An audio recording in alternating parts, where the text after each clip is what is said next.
1000 ଟଙ୍କା ହେଲା କ୍ଷୀରବାଲାର,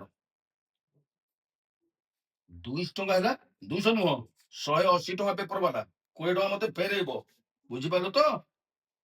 ରାସନ ହେଲା, ରାସନ ଖର୍ଚ୍ଚ ହେଲା ତ? ଆରେ ହଁ ତରେ, ଭଲ କଥା ମନେ ପକେଇଛ ହେଲା। ମୁଁ କଣ ଭାବୁଥିଲି ତମର ମନ ରହୁନି ବୋଲି ହେଲା, ଠିକ ତମର ତ ସବୁ ମନେ ଅଛି। ହଉ ହଉ କୁହ, ଇଲେକ୍ଟ୍ରିକ ବିଲ୍ କେତେ ହେଇଥିଲା? 1500। ଧର ହେଲା ତ, ଆଉ କିଛି ବାକି ରହିଲା? ଆରେ କୋଉଠି ହେଇଗଲା?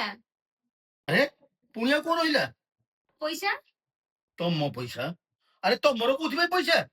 ଆରେ ତମେ ଯଦି ପ୍ରତ୍ୟେକ ମାସରେ ପେପର ବେଲାକୁ, କ୍ଷୀର ବେଲାକୁ ଆଉ ଅଳିଆ ବେଲାକୁ ସାଲେରି ଦଉଛ, ମତେ ସେମିତି ସାଲେରି ଦବ ନା। ଆରେ ତମର ପୁଣି ସାଲେରି? ଆରେ ସିଏ ଯେମିତି ପ୍ରତ୍ୟେକ ମାସରେ କାମ କରିକି ସାଲେରି ନଉଛନ୍ତି, ମୁଁ ସେମିତି ପ୍ରତ୍ୟେକ ମାସରେ ଘର କାମ କରୁଛି, ମୁଁ ସେମିତି ସାଲେରି ନେବିନି? ବଡ ଅଜବ କଥା ତୁମେ କହୁଛ। ଆରେ ଆଜିକାଲି ଦୁନିଆରେ ସ୍ତ୍ରୀ କିଏ ସାଲେରି ଦଉଛି କହିଲ? ଆରେ ବାହାଘର ପରେ ସ୍ତ୍ରୀର କର୍ତ୍ତବ୍ୟ ହଉଛି ଘରର କାମ କରିବା। ତୁମ କର୍ତ୍ତବ୍ୟ ହିସାବରେ ତୁମ ଘରର କାମ କରୁଛ, ଆଉ ସାଲେରି ତମକୁ କଣ ଦେବେ? ମୁଁ କିଛି ବୁଝିପାରୁନି ତମ କଥା। ଆଚ୍ଛା ମତେ ଗୋଟେ କଥା କହିଲ, ଏଇ ଯୋଉ କ୍ଷୀର ବେଲା, ପେପର ବେଲା, ଅଳିଆ ବେଲା, ସେମାନେ ଫ୍ରିରେ କାହିଁ କାମ କରୁନାହାନ୍ତି? କାହିଁ ଦରମା ନଉଛନ୍ତି? ସେଇଟା ହଉଛି ତାଙ୍କ କାମ।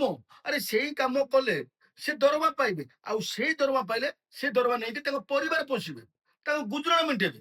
ଆଉ ସେ ଦରମା ନ ପାଇ ତାଙ୍କ ପରିବାରଟା କେମିତି ଚଳିବ କହିଲ? ତାହେଲେ ସ୍ତ୍ରୀର ଆବଶ୍ୟକତା କିଏ ପୂରଣ କରିବ ମତେ କହିଲ? ତା ସ୍ୱାମୀ ପୂରଣ କରିବ। ଆରେ ମୁଁ ସେଇ କଥା ତ ମୋ ସ୍ୱାମୀ କି କହୁଛି, ମୋ ଆବଶ୍ୟକତା ପୂରଣ ପାଇଁ ମତେ ପ୍ରତ୍ୟେକ ମାସରେ ମତେ ସାଲେରି ଦିଅ। ପେପର ବାଲା ସବୁଦିନ ପେପର ଦଉଛି, ମାସକୁ 180 ଟଙ୍କା ଦରମା ନଉଛି। ତାହେଲେ ମୁଁ ତମକୁ ଦିନକୁ 3 ଟାଇମ ଖାଇବାକୁ ଦଉଛି, ଆଉ 2 ଟାଇମ ଚାହା ଦଉଛି, ଆଉ ଘରର ସବୁ କାମ କରୁଛି। ତା ମାନେ ମୋର ଦରମା ହବ, ହଁ ମୋର ଦରମା ହବ 18,000 ଟଙ୍କା।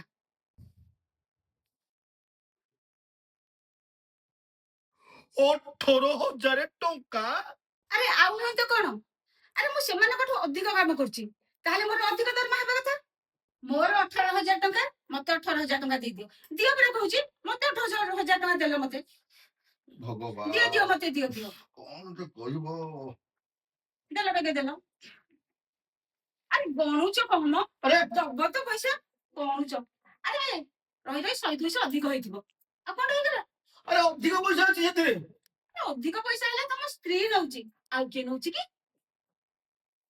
ଏ ଭଗବାନ, ଗଲା ମଣିଷ ଘରକୁ ଯାଇକି କାନ୍ତାରେ ପଡିଲାଣି।